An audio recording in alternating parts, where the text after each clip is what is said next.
Hamilton. Um, Sorry, I forgot. we're a Whole Foods plant-based business serving Hamilton and surrounding area, and the majority of our menu, I would actually say, is Whole Foods plant-based, no oil.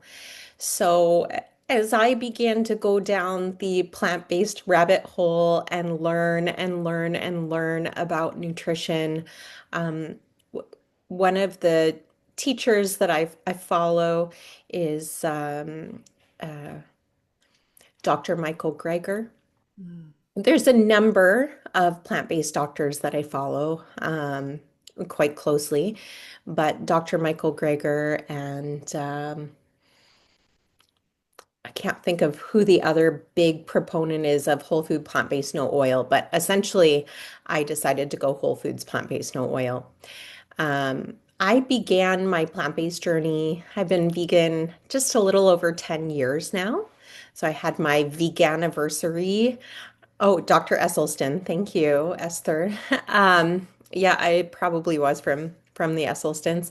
I began my plant-based journey uh, in 2015, and at that time, so my whole life, I lived in a larger body, and often, like always, like since childhood, struggled with um, my body changing and a lot of weight fluctuations, times where I was in a larger body and then I'd discover fitness and I'd become really, really active and that would always help me to lose some weight. But then, if I had an injury or something, I would wind up gaining weight really rapidly and winding up in a larger body again. Um, and once you're in a larger body, it's always harder to get back maybe into a fitness regime.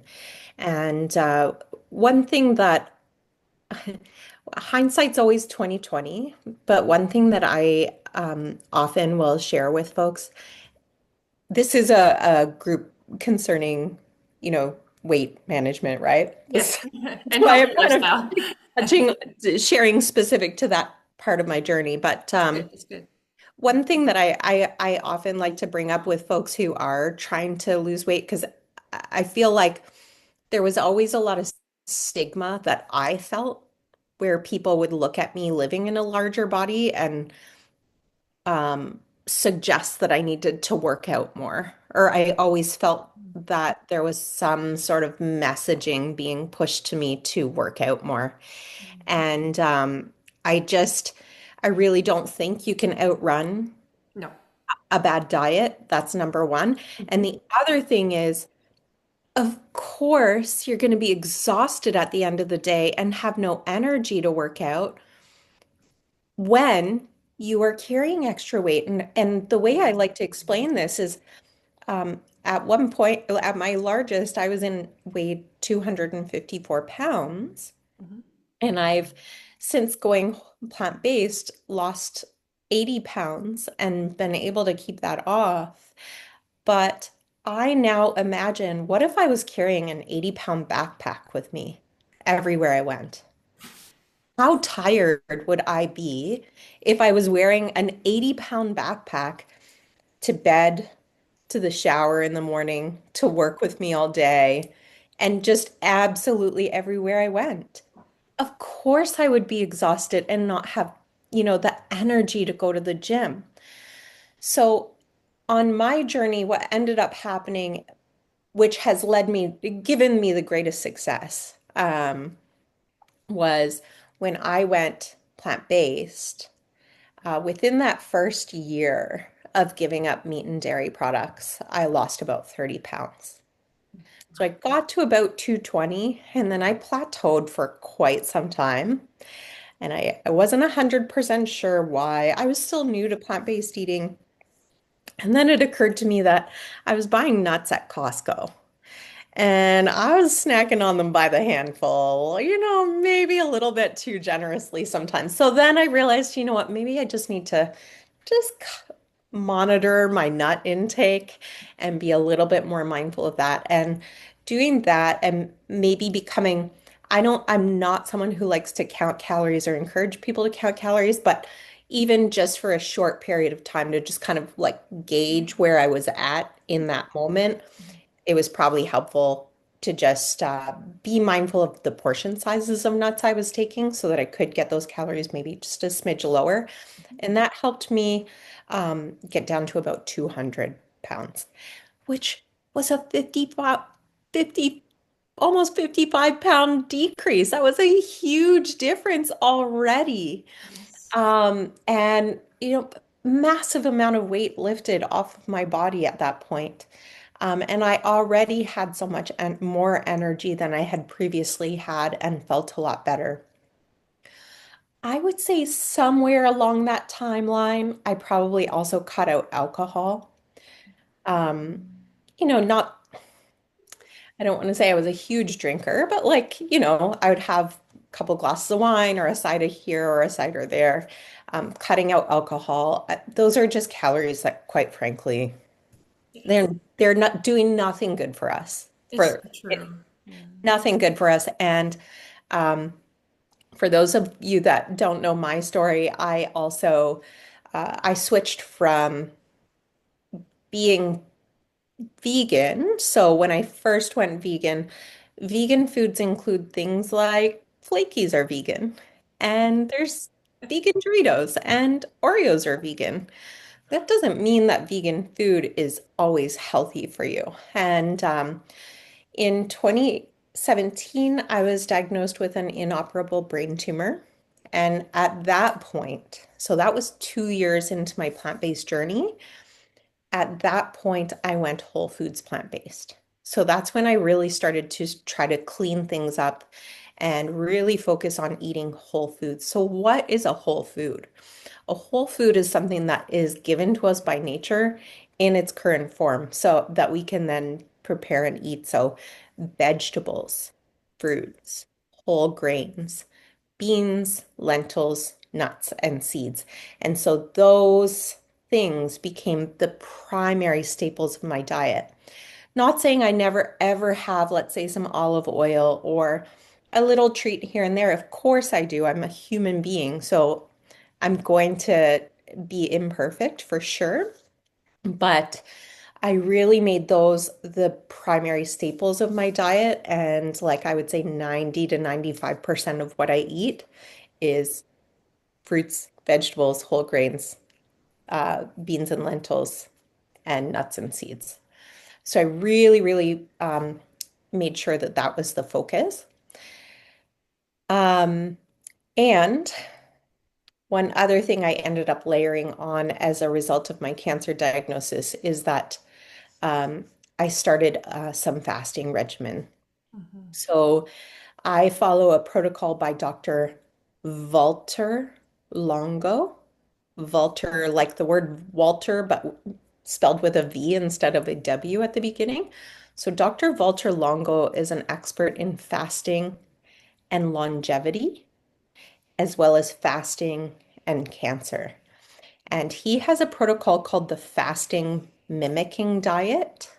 And I immediately started to formulate recipes that fit his fasting mimicking diet so that I could do this to delay cancer progression.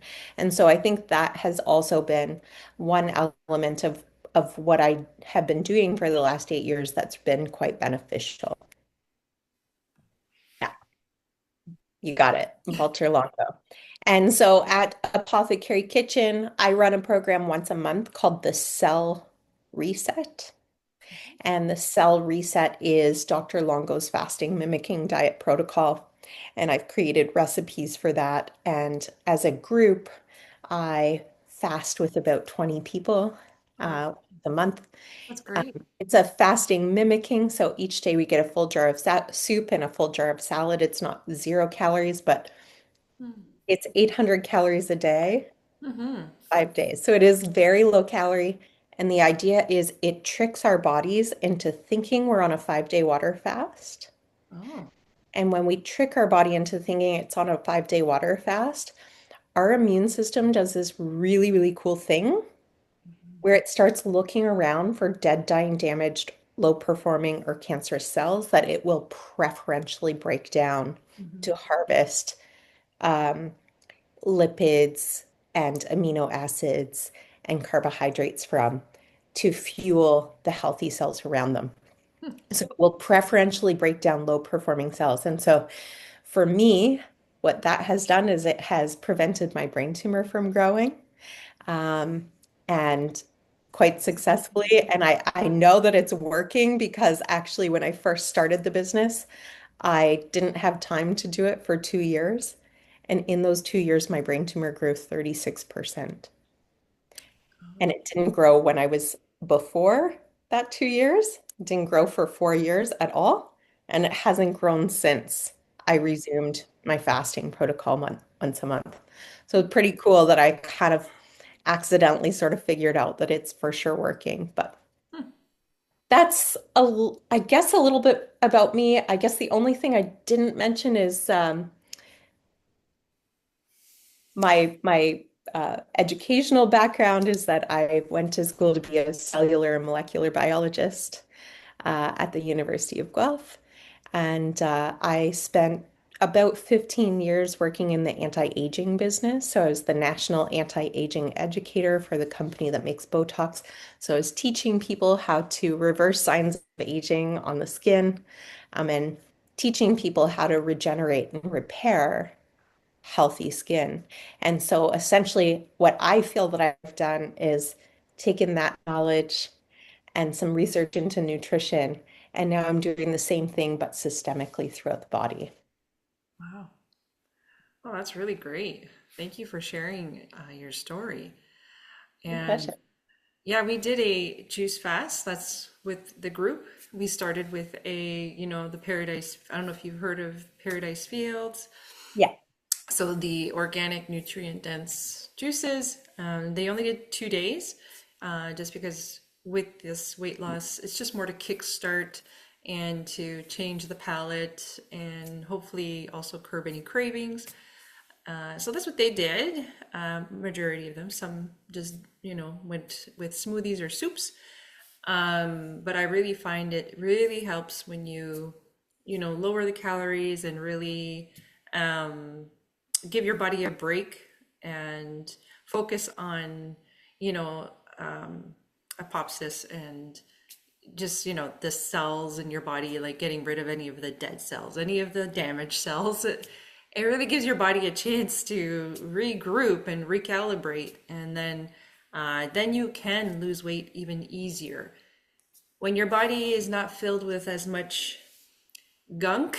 Let's just put it that way, or inflammation. When your microbiome is getting a little bit of rest too, I find that it's easier to lose weight or deal with any illness or anything else that might be happening, even hormone disruption.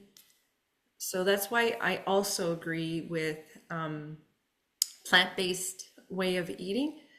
Again, lowering inflammation, being more alkaline in your body. It just, you're just helping your body take less damage, right? Because there's so many factors nowadays compared to 60, well, maybe now 80 years, probably around there. There's a lot less factors back then compared to now, right? There's so many more environmental toxins. We're using non-stick everything, plastic everything, perfume here, fragrances there. Oh my gosh, we're inundated. And our smog in the air, the pollution is just not as, like, if I go 8-hour drive up north, the difference in air quality is substantial. So this is what we're faced with. So when we clean up our food, we're giving our body even more of a chance to feel better, but also the weight can come off much easier because it's not dealing with all the rest that's going on. There's inflammation, there's liver damage, there's gut microbiome out of whack. So I just find getting as close to nature as the way we're supposed to actually be eating. I mean, that's how it was provided for us, right? Food was not And made in packages. It was made in nature, in trees and bushes and in the ground. you've said a few things there, Sophie, if I could jump in Yeah, a please. second, that have just, yeah, you've got my mind Good. going. So, number one thing that I jotted down as you were chatting was the gunk that collects in our body. And there is actually science behind that. Yeah. So our bodies are pretty freaking smart Hmm. in terms of their ability to care for us and, sort of clean things up. So obviously the liver is going to try to get rid of as much as it can. But if there's molecules that your body doesn't can't deal with, it will store those in fat cells. Hmm. So it will kind of collect, put them, Yeah. stick them into adipocytes, into fat cells, and it will hold that gunk in fat cells. Mhm. And so sometimes that actually can be a little bit self-defeating for our weight loss goals because then the body is maybe trying not to break certain things down Mhm. because it knows that there's going to be a release there. So that's just something to consider. Mhm. Uh, Yeah. Obviously, shedding excess weight is going to be so much better for our long-term health goals, Mhm. and being able to get rid of that. But just be prepared to be flooding your tissues with antioxidants as much as possible. Yeah. So things like fruits and vegetables to make sure that you're giving your body the tools it needs to be able to neutralize some of that. So that's one thing. Mhm. Another thing is, um, I know for myself, 100% this applies to me. In periods of high stress, when my cortisol levels are high, Yeah. I cannot lose weight. It doesn't matter what I do. Yeah. I could run on a treadmill all day long. Mhm.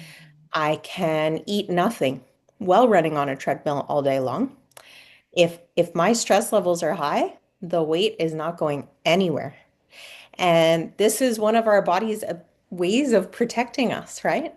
So it's trying to hold on as much as it can, um, to weight as a way to protect us. So things like meditation, mindfulness, a yoga class, um, getting adequate sleep. Yes. Huge. Getting enough sleep will help to reduce those stress levels. So that's just one more thing to consider. And then you mentioned the microbiome. So this is one of my very favorite topics to talk about for many, many, many, many reasons. But um, the microbes in our gut, their food that they eat is fiber.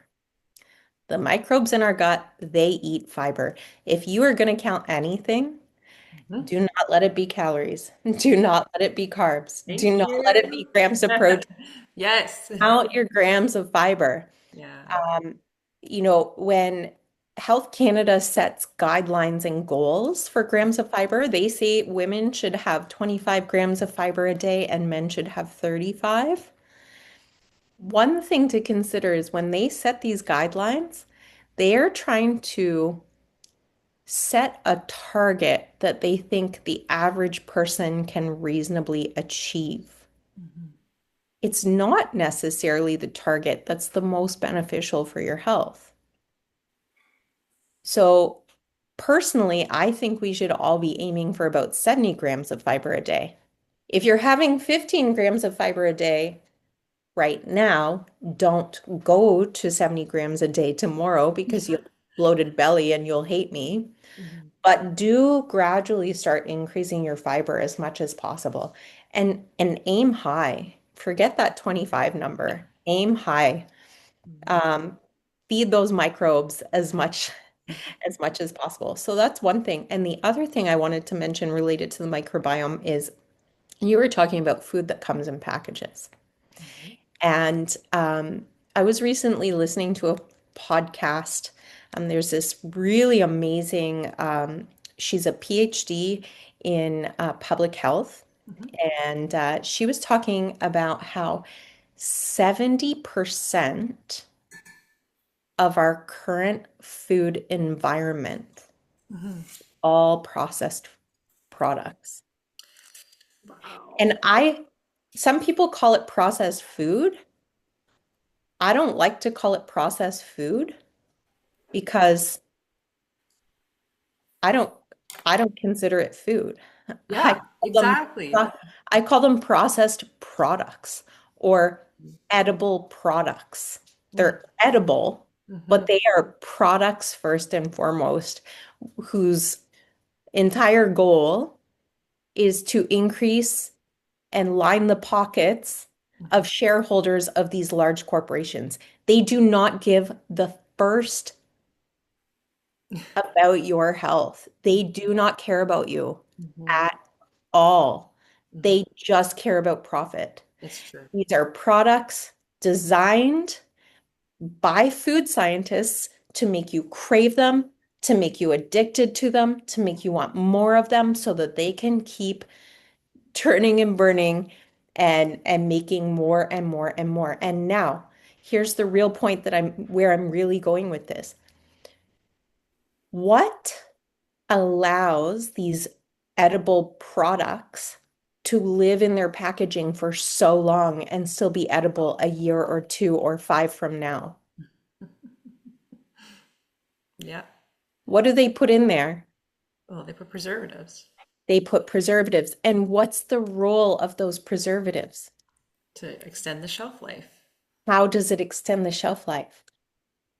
Alters the product? I don't know. You stumped me a little here. Yeah. So the role of preservatives in food is to prevent Oh, spoilage. microbes from growing. Oh, got it. They prevent Mm, yeast, bacteria, viruses, and molds from proliferating in the food, which is what prevents them from spoiling. right.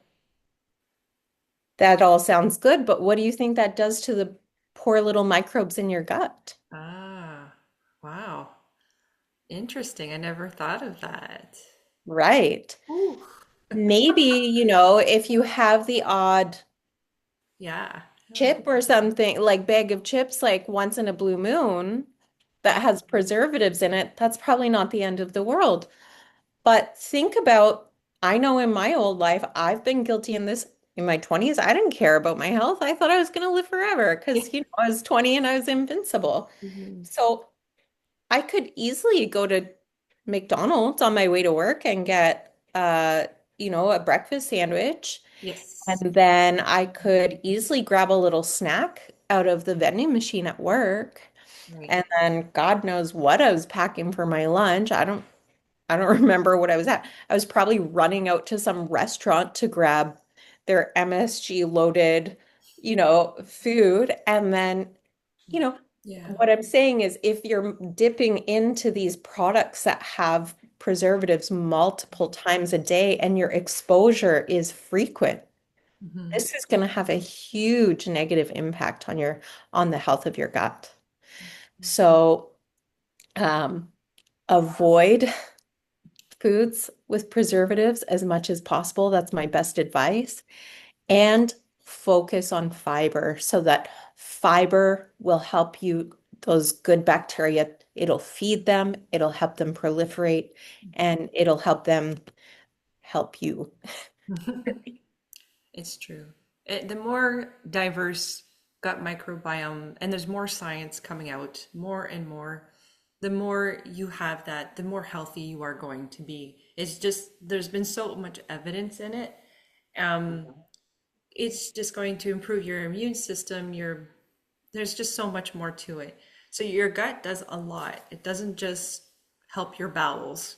It helps with your hormones. It makes serotonin, it makes melatonin, it makes so many things. So your gut microbiome is not just there, you're not just thinking, oh, what is this good bacteria? Well, there's just so much more to it. And it's important to have a good gut microbiome balance. So you want to have foods that are obviously fiber rich, but you also want to feed the the bacteria that's in there. So these bacteria are alive. There's little bacteria in here alive that need food as well. So you got prebiotics and probiotics. So your prebiotics are pretty simple: onion, garlic, lentils are really good, and there's a few others. And then you have your probiotics. Well, that's just fiber-rich foods and kimchi and sauerkraut. You can do all that, but it just really does help with your hormones, your mood, your energy levels. So taking good care of your body in that sense is super important, everybody.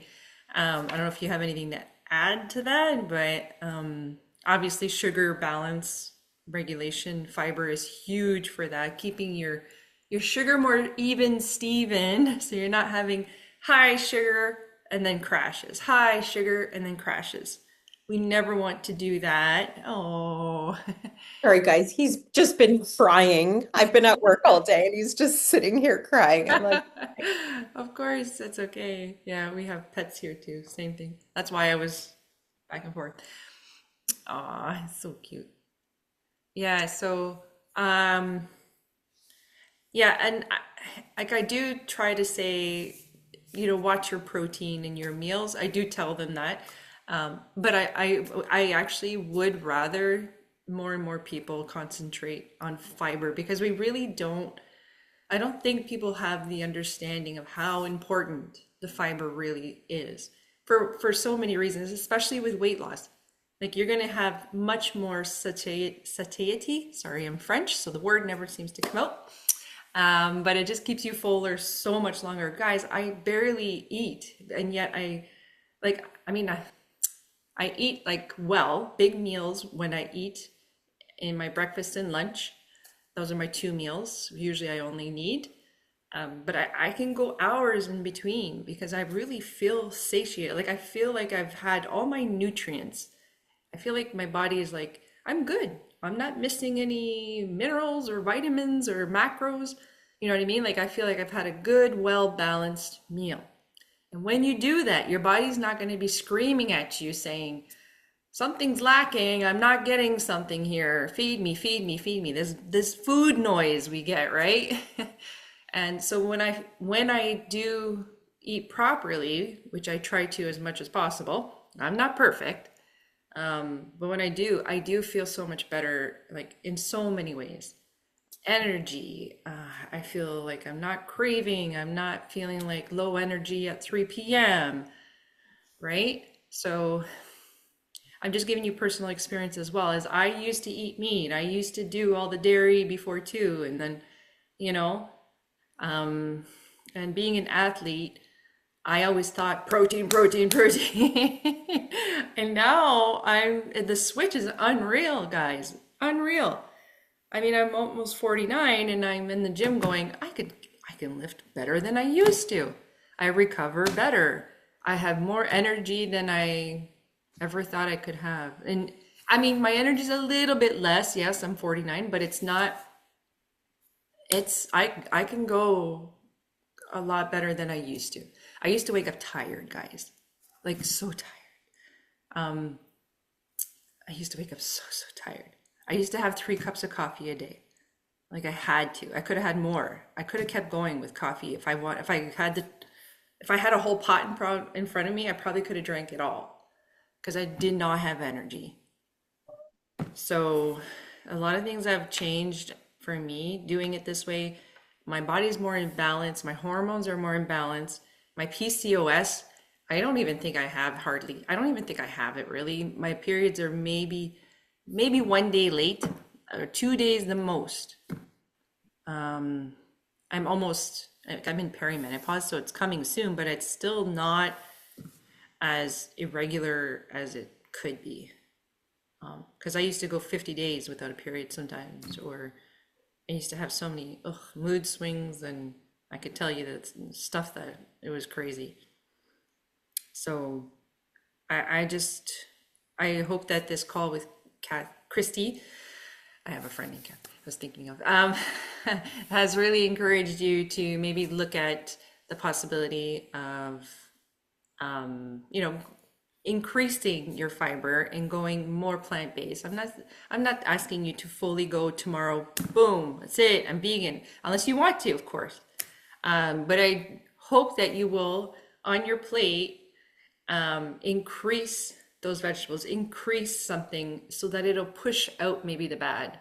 Not, I shouldn't say bad, but foods that are maybe not fueling you as good as they could. So, Something I teach my cell reset participants in terms of like how to look at your plate. mhm. Um, I'm so proud of the new Canadian Food Guide, and I don't know if folks have looked at that recently. Um, the new Canadian Food Guide is the first time Yeah, since the inception of the food guide in 1944 right.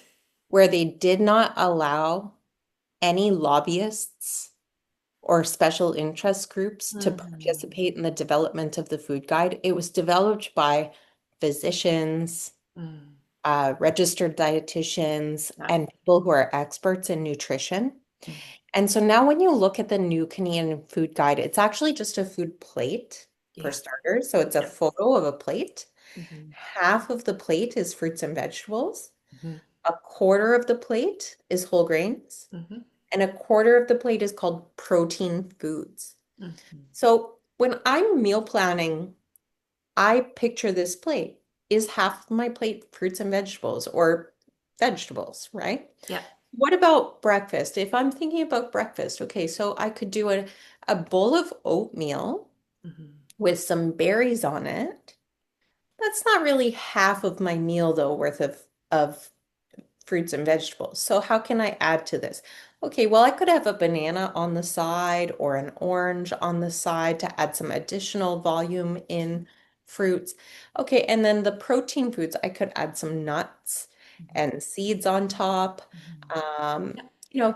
there's different ways, but this is kind of what I'm thinking about as I'm building my plate in terms of you know, what what does what does ideal look like? Mhm.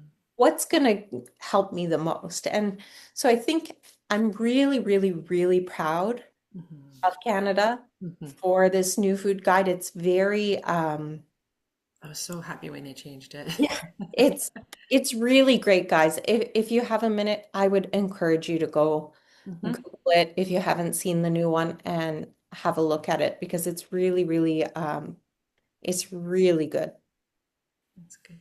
and simple. Yeah, that too. That's It's important. simple, easy to follow.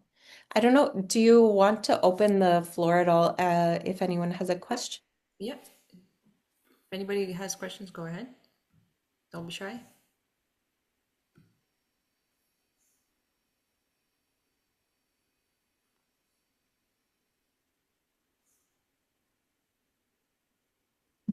Hello. Oh, go ahead, Hello. Rita. Hi. Can you give some examples of fiber meals? Like I know that just so I can write them down for future. Like foods that are higher in fiber? Yes, yes. Absolutely. All of your vegetables are going to be high in fiber, and fruits are a great source of fiber too. So all your fruits and vegetables are going to be high in fiber. Whole grains are high in fiber. Beans and lentils are also high in fiber. So pretty much all the whole foods, they also happen to be the foods that are going to be the highest in fiber. If you're needing to just add a little fiber supplement, although I encourage you to try to get as much of that fiber from whole foods as possible, you can get fiber supplements, things like psyllium seed husks. Um, slippery elm bark is a nice one. Things like chia seeds and flax seeds, when you soak them in some water, they expel, they get kind of slimy. It's because they're making soluble fiber for you, which is really, really good for your gut. Um, yeah, so probably you're gonna wind up eating higher fiber just by substituting some of the meat foods for some beans and lentils when possible. And that might look like Like maybe you make a really nice black bean dip that you can use, um, with some pita bread or like some sort of whole grain bread. Or you could put it over some rice, mix it with some rice and vegetables, right? I don't know if I've helped you, Rita. You have, thank you. Yes, I'm writing it all down. Thank you. Yeah, you're welcome. Guys, Thanks. what I do for finding dense, um, volume dense foods, which basically high fiber foods. Honestly, guys, I don't meal prep a lot. I just have certain staples I just always have. But I just Google. My friend does Google. I just vegan quick meal. And I'm telling you, you'll get 30 to 50 to, you'll get so many. And it'll just, you just go through some of them. I can give you some sites that are always good. Like there's some Nora Cooks. There's so many, Rainbow, I forget, but I can name them off and write them in our chat for us if you'd like. But I'm telling you, just Google if you have a minute or two, because planning does help, prepping does help. Look up some quick, there's usually soup, stews, casseroles, one pan meals. Those are nice, especially in the winter. Chop up stuff, put it in the pan, throw it in the oven, and you got a meal. Like there's so many out there now. So Google if you have time to do that. Oh, She Glows. Oh yeah. Oh, She Glows is so good too. Oh, there's just so many now. They're some It of my doesn't taste favorites. like chicken. There's that one. Yeah. Sorry. These are a couple of my favorites. I just popped them in the chat. Thank you. And Esther, you have a question? Yeah, I was wondering if you could just once again, I know you went over it, but I was momentarily distracted, maybe didn't hear it as well, but just the fasting protocol and how you do that. And do you recommend that just for, yourself because you're battling a health issue or everyone and just how often? Yeah, that's a great question. So, the protocol comes from Dr. Walter Longo, and it's all laid out in his book, which is called The Longevity Diet by Walter Longo. Um, so it's all essentially the recipes are all vegan keto. Vegan keto is a tough one to do. And I actually don't recommend doing keto long term because ketone bodies are hard on our liver and kidneys. It's okay to do things like that very short term. That activates our immune system to then initiate some repair mechanisms, which is a great thing. But I don't recommend doing ketosis long term because this can result in like eventually dialysis or, Yeah. liver disease. And you don't want to wind up with another health issue when you're, trying to do a good thing for yourself. Um, yeah, a lot of people who go on keto diets end up eating a lot of meat and dairy as well, and that can then lead them to develop things like type 2 diabetes, um, which is reversible on a whole food plant-based diet, by the way. Yeah. Um, Yeah. but And essentially, yeah, it's 800 calories a day, and all the recipes are vegan keto. That's the simple answer, Esther, and all the details are in the longevity diet. I believe it's chapter 6 where he lays out the actual protocol. Okay, thank you. Yeah, So you're did you do that more for your health or more for weight loss or both? Like, is that Hmm. something you recommend Right, for? you did ask. That was part of your question. So, Dr. Longo recommends that people living with cancer, like me, do it once a month.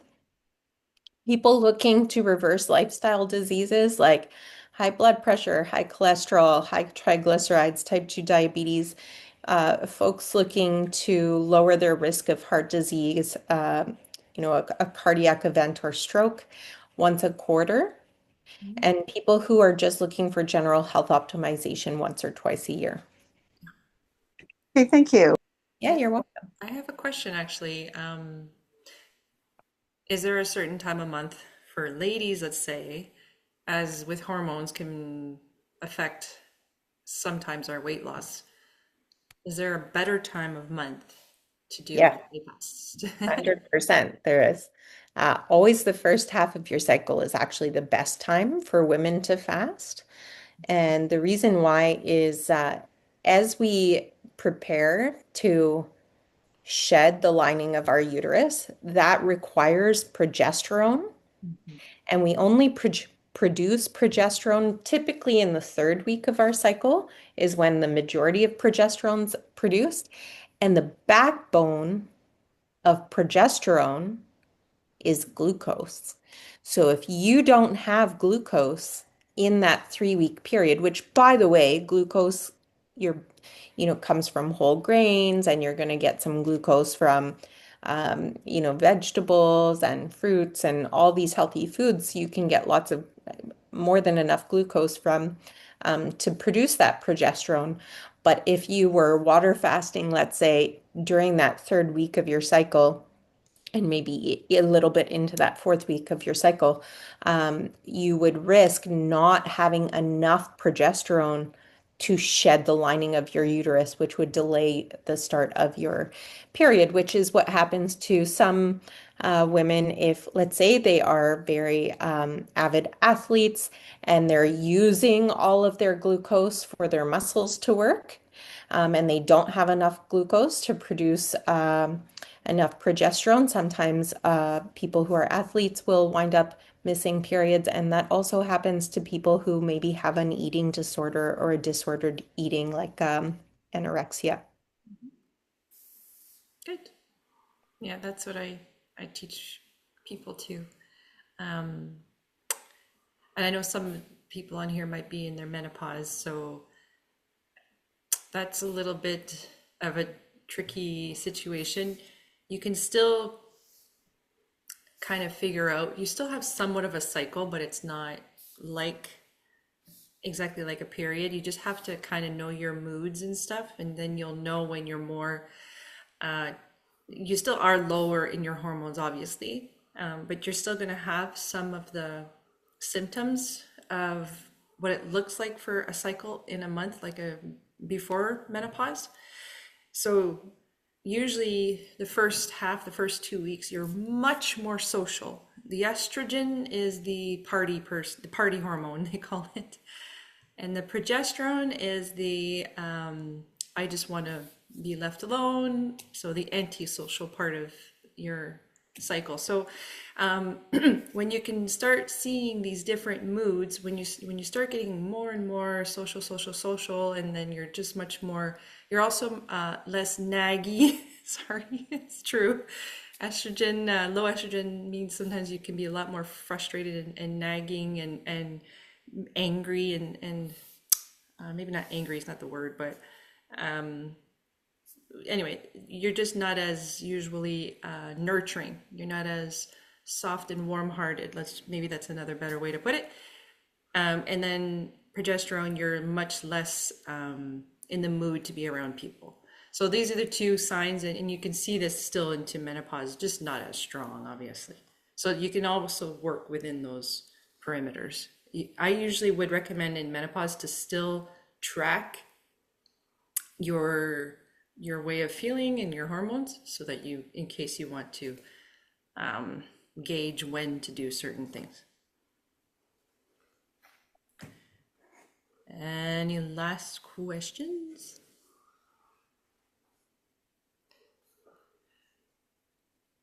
Okay, so I'm actually just gonna let Kristy go. If you guys can stay on the call, we have 12 minutes unless it's too late, but I will just gauge with you guys first. But let's just say bye to Kristy.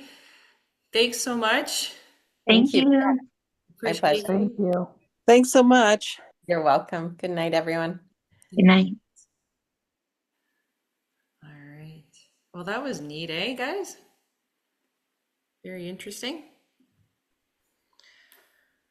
Um, her soups are amazing. And I got to go with Esther, who's in this group, to her new cafe in the downtown city hall, and we got to have some yummy food. So go check her out. her restaurant in the Hamilton Farmers Market downtown. I am telling you, their food is so good. Um, and she puts a lot of care into it, obviously. Um, so I know it's a little late, but I thought I would look at, let's look up the Canadian food guide quickly. Let me see if I can bring this up here. I'm not good at doing this. Is this it? No. Where am I? No, not that one. Hold on. New start document. Where's my internet?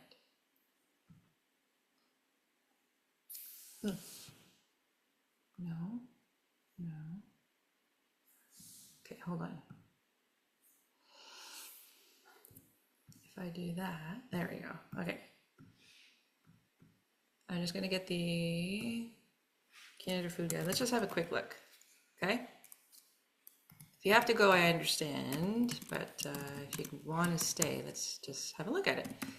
I have shown that before in a previous weight loss, but why not? Let's look at it. Oh, I love it. Look at this. Okay, so I'm gonna bring that up. Let me just share that. Okay, go big, share. Screen? Does that help? Share. I don't know why.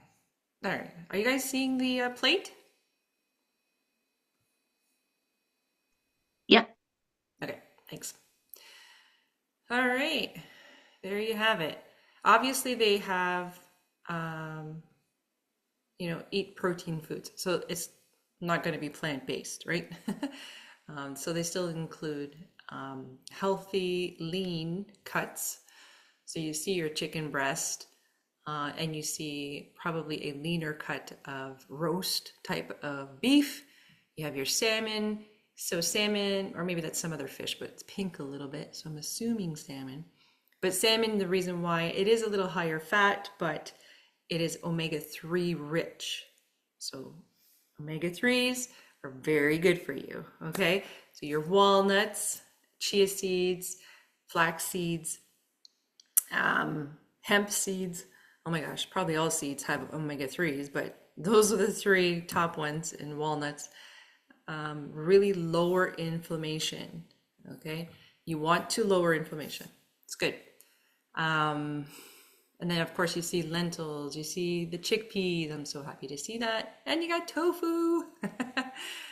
Look how good that is. So your high volume vegetables, these are what you really want to get in as much as possible.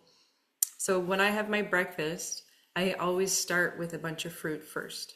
I mean, you can mix some fruit in your breakfast if that's what it calls for. Like she said, the berries on top of the oatmeal. But for me, I want to make sure I have a good variety of fiber in my day, which helps me stay full longer. So I'm always starting, for me, it's melons. I have a thing for melons, I don't know, or pears, or whatever's in season. Sometimes it's peaches in August, right?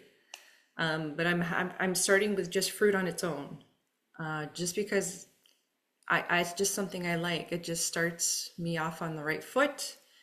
And then I'll either have my breakfast that's like on the sweeter a little bit. So oats with a bit of fruit, or a little bit of maple syrup, or I'll have a savory. I tend to go more on the savory side just because at my age now, I'm noticing sweets are like they tend to be a little more addictive. So when you get a little older, you tend to be more sugar sensitive. Put it that way. That's an easier way to put it, but it's called insulin sensitivity. Okay, so we want our insulin to work better. So I'm just watching my sugar intake, even if it's natural. So like maple syrup or honey, I just want to watch it, because for me, I can tend to want it more throughout the day. That's just for me. Not everybody's as sensitive as I am. that happens for me because it's usually something that happens with PCOS. So PCOS, they say the diet for PCOS is lower sugar intake, not carbs, just watching the sugar. And that could be any type of sugar. Okay, so that's just for me. But you can also try that. But that's not including fruit though. Fruit are okay.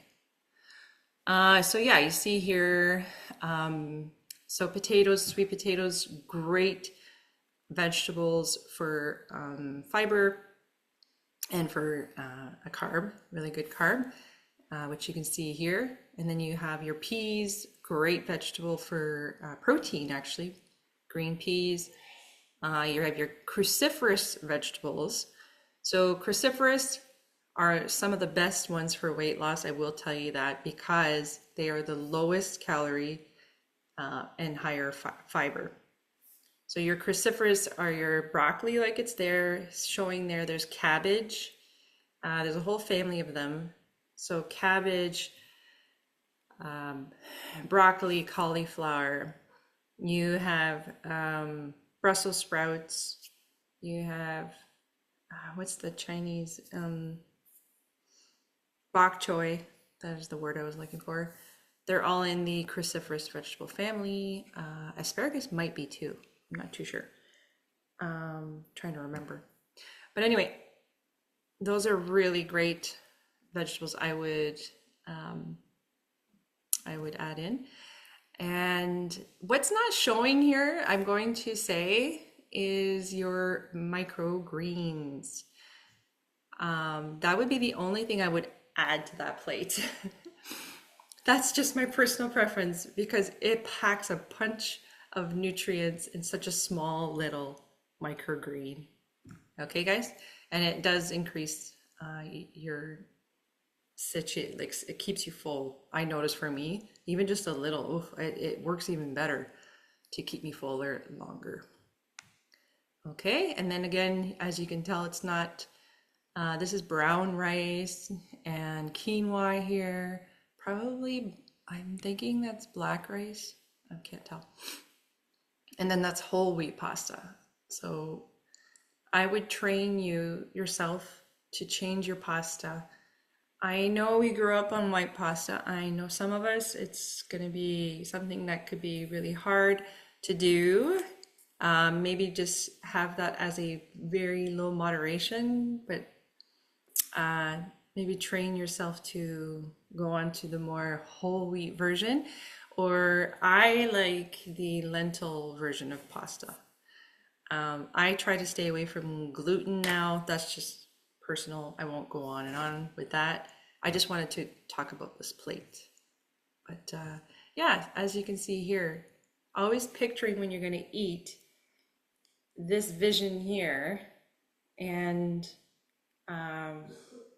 this will help you stay fuller. And yeah, let's see what else it says. Food labels. So you can go on here and here's your food labels. Do we have time for that? 3 minutes. I won't go about the food labels. That will be probably our last call. We'll talk about that. And let me stop the share. And that'll be it for today. So I appreciate you guys being here. And I hope that was a good call. That was great. Thank you, Sophie. You're welcome. Yeah, it was really helpful. Thank you. Mhm. Oh, good. All right. I'm glad. Yeah, she was hard to get a hold of, so I'm so glad she came. Yeah. Very good.